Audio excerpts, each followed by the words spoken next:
안녕하세요. 황녀의 싸다고 토크 시간입니다. 네, 오늘의 황녀 사연은요. 올케이 당당하고 뻔뻔한 행동에 꼭지가 제대로 돌아버린 어느 한 신우분의 사연입니다. 사연 읽기 전에 구독과 좋아요, 많은 공유 부탁드릴게요. 저는 악랄한 신우입니다. 그렇게 악랄한 신우가 된 이유는 모두 이유가 있고 동기가 있어서입니다.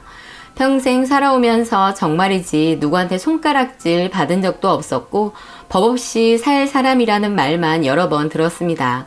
그러나 제가 이렇게 변하게 된 것은 모두 배다른 남동생의 마누라인 올케년 때문입니다. 돈이라면 사죽을 못 쓰는 아주 파렴치하고 나쁜 년입니다. 저에게는 아버지가 한 분 계시고 어머니도 계십니다. 아버지는 정신이 오락가락 하신 지 한참 되어 현재 요양원에 계시고 어머니는 저희 친어머니가 아니십니다. 아버지가 저희 친엄마가 돌아가시고 재혼하셨기 때문에 저에게는 새엄마입니다. 그렇게 새어머니가 아버지와 재혼을 하고 아들 하나를 낳아 저에게는 배다른 남동생 하나 있고 제 위로 오빠 한 명이 있는데 지금은 저 멀리에서 횟집하고 있습니다. 오빠는 저와 엄마가 같습니다. 그렇게 저희는 3남매가 되어버렸고 오빠는 원래부터 새엄마를 엄마라고 생각하지 않았기 때문에 사이가 좋지도 않고 나쁘지도 않습니다. 새엄마는 어려서 저에게 그냥저냥 잘해주셨지만 동생을 낳고 나서부터는 저에게 관심을 주지도 않고 엄청 혼내고 일찍부터 일을 하기 시작한 저입니다. 아버지가 있어 그나마 저에게는 든든했던 것 같아요. 아버지 앞에서는 저에게 잘하는 척하는 새엄마를 생각하면 아직도 눈물이 앞을 가립니다. 답답하고 억울했지만 저는 살아남았고 친정 오빠는 일찍이 집을 나가서 잘 살고 있습니다. 살아오면서 정말 억울한 일이 많았는데 제가 엄마의 지갑에서 돈을 훔쳐갔다는 말도 안 되는 트집을 잡으시던 엄마. 나중에서야 동생이 엄마 지갑에 손을 댔다는 게 밝혀졌지만 미안하다는 소리 한마디 없었던 분입니다. 본인 핏줄만 생각하던 그런 엄마였지만 그래도 미운정 고운정이 있었던지라 현재는 그런 사이입니다. 사실 시어머니만도 못한 분이지만 저희 아버지 수발도 다 드셨던 분이고 저 결혼할 때 그래도 돈도 보태주셨고 나름 엄마로서 해주어야 하는 부분들은 해주긴 했습니다. 결혼하고 부주금 들어온 거 아버지는 안 주신다고 하셨지만 엄마가 챙겨주셨습니다. 그리고 남동생도 커가면서 정신을 좀 차리면서 성인이 되고 군대 다녀와서는 저와 그럭저럭 잘 지냈습니다. 그러나 남동생이 결혼을 하고부터 집에 웬 거지 같은 년이 들어오고 조용할 날이 하루도 없었던 것 같습니다. 올케 집도 그닥 평범한 집은 아니라고 들었습니다. 올케 엄마인 사돈이 결혼을 4번이나 한 분으로 결혼할 때마다 애를 하나씩 낳아 올케 동생이 줄줄이 넷이 있다고 들었습니다. 마지막 막둥이 동생은 아빠가 누구인지도 모른다고 대충 알고 있고요. 사실 그런 거 상관없었습니다. 사람만 좋으면 됐지 집안이 뭐가 그리 중요하겠냐 싶었습니다. 저희 집도 아버지가 재혼하시고 배다른 남동생이 있는 집안이니 그런 집들 많이 있다고 생각했고요. 그런데 역시 자라면서 본 게 있으니 뭐가 달라도 달랐겠죠. 말끝마다 이혼한다는 말을 수시로 하더라고요. 일단 고집이 정말 셉니다. 처음에 아이를 가지기 싫다고 하더라고요. 아이 낳으면 몸도 망가지고 본인 인생이 없어진다면서요. 남동생은 중간에서 어찌해야 할지 몰라 했고요. 처음 결혼한 신혼집이 전세였는데 진짜 말 같지도 않은 소리를 하더라고요. 집을 사준다면 아이를 낳겠다고요. 결혼해서 혼수도 똑바로 하지 않았으면서 뻔뻔하게 집을 사줘야 하지 아이를 가지겠다는 소리를 하길래 기가 찼습니다. 집이라도 있어야 안정적으로 아이를 낳을 거라면서요. 아들밖에 모르는 엄마는 본가를 파시고 본인은 전세로 들어가고 남동생네 집을 사주게 되었습니다. 그런데 그 집은 저희 아버지 집인데 마음대로 그렇게 했더라고요. 저에게 상의 한마디 없이 말입니다. 아들밖에 모르시는 엄마는 어쩔 수 없었다고 하시면서 본인은 아버지도 요양원에 있고 혼자니 전세에 살아도 되겠다 싶었다면서요. 아무리 그래도 저에게 의논 한마디 했었다면 덜 서운했을 것 같았는데 진짜 화가 나더라고요. 특히 그 여시 같은 올케년을 생각하니 너무 얄밉고 꼴보기 싫어지더라고요. 또 제가 결혼을 일찍 해서 애들이 다 컸을 때였는데 올케가 아들을 낳았는데 하필 그때 엄마가 허리 수술을 하시게 되었고 조리원 다녀온 올케 도와줄 사람이 없었습니다. 올케 엄마도 줄줄이 애들에 일 나가시니 봐줄 수가 없는 상황에 엄마도 수술을 하시고요. 어쩔 수 없이 제가 조리하는 거 도와주기로 하고 남동생네 집을 오가며 도와주었습니다.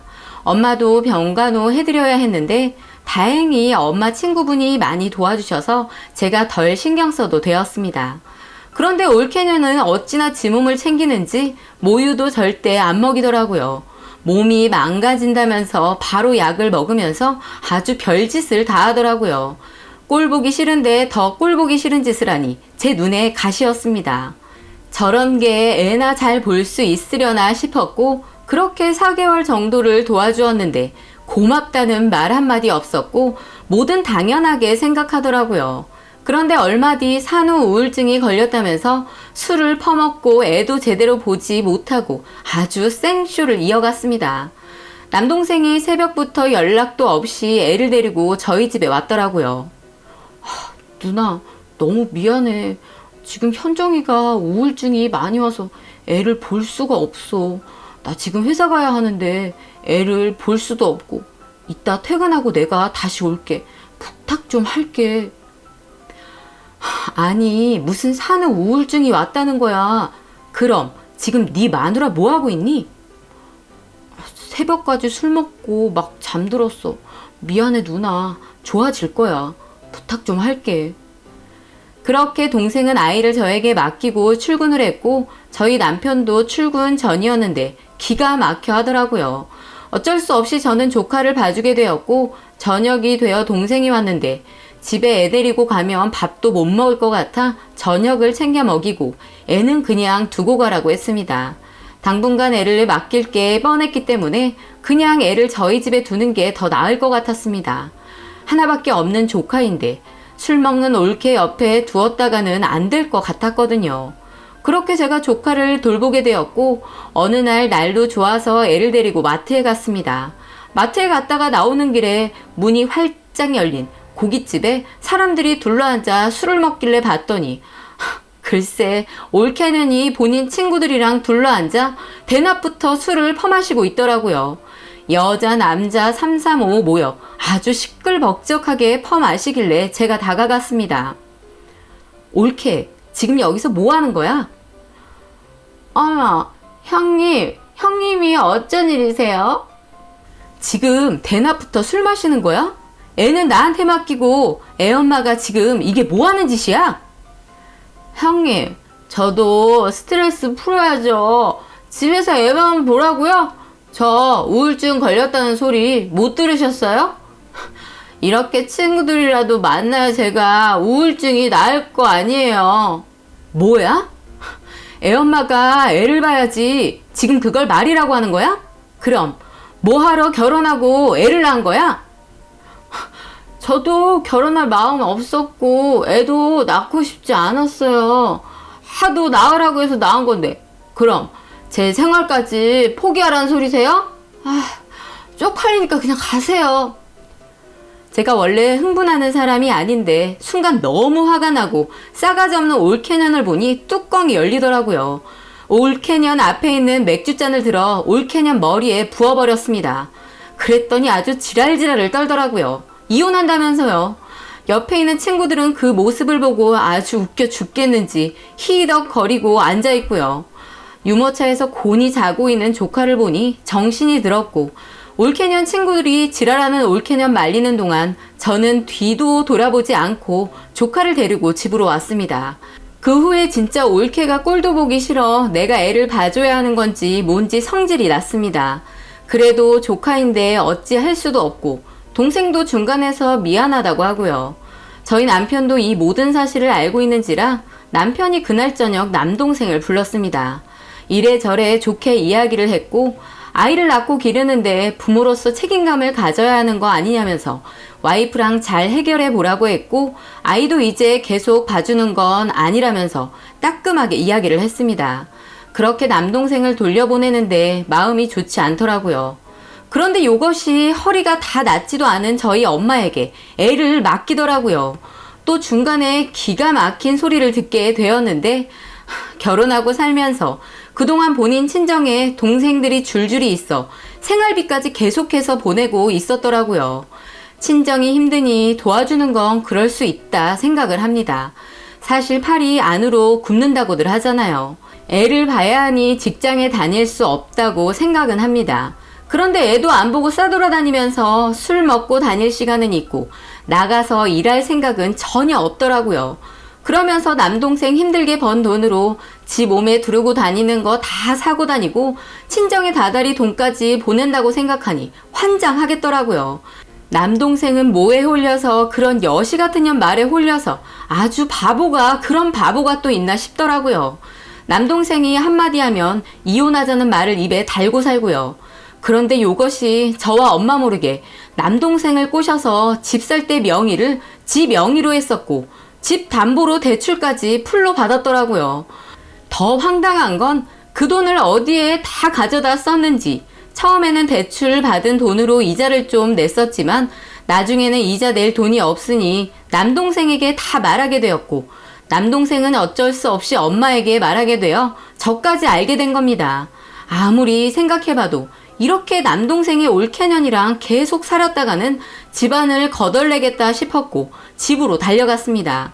도대체 그 돈을 어디에 썼는지 궁금하더라고요. 친정에서 판 집도 어찌 보면 저희 아버지 집인데 이런 말 같지도 않은 일이 벌어지고 나니 참을 수가 없더라고요.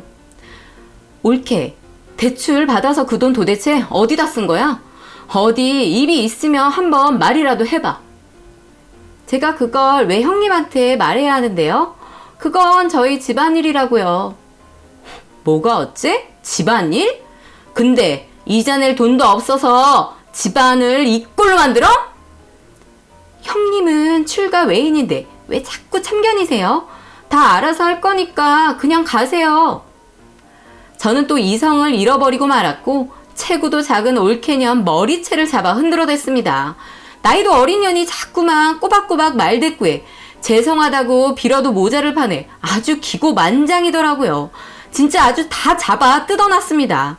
한 주먹거리도 안 되는 게 계속 까불어대니 제가 진짜 참을 수가 없었습니다. 저는 소리쳤습니다. 그 돈 어디에다 썼는지 당장 불라고요.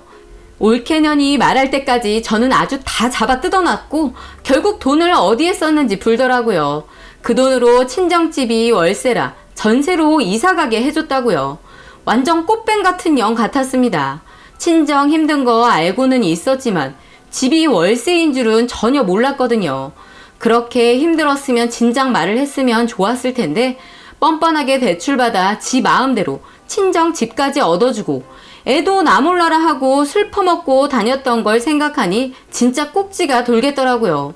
남동생도 전혀 모르고 있었던 일이었고 엄마도 마찬가지였고요. 저는 그대로 엄마와 함께 올케년 사돈댁에 갔고 이야기를 해보니 대출받은 돈으로 집을 해준지 몰랐다고 하더라고요. 그 말을 믿어야 할지 말아야 할지 이해가 가진 않았습니다. 저희 엄마가 눈물을 보이시니 전세금 빼서 다시 돌려준다고 하더라고요. 저도 사돈 어른한테 최대한 예의를 지켰고 그렇게 약속을 받아내고 몇 개월 뒤 전세금은 빼서 돌려받았습니다. 저도 그렇게까지 할 생각은 없었지만 올케년 하는 짓거리가 정말 막무가내여서 어쩔 수 없이 마음을 독하게 먹었던 것 같습니다.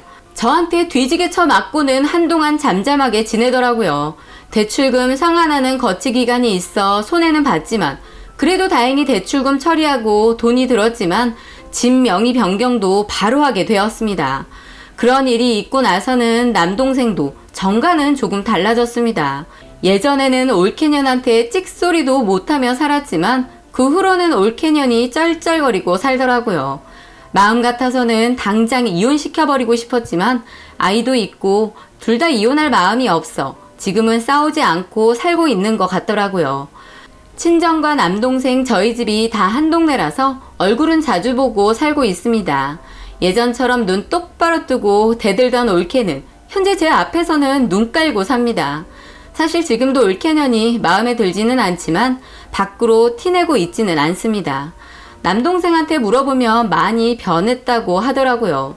그래도 올케에게는 줄줄이 동생들이 있고 사돈 혼자 벌어 살림하기 힘든 거 알기 때문에 다달이 돈 주는 건 제가 관여할 바가 아니라 말은 안 하고 있습니다. 저도 그 정도로 인정머리 없는 사람은 아니거든요. 가끔 둘이 시간 보내라고 제가 조카도 봐주기도 하고요. 한순간에 다 끝장내버리고 싶었던 사건이 줄줄이 있었지만 다행히 우여곡절 끝에 현재는 그러려니 하고 살고들 있네요. 센 척은 다 하던 그때의 올케를 생각하면 아직도 잊혀지지가 않고 괘씸했었지만 계속해서 지켜보고 있습니다.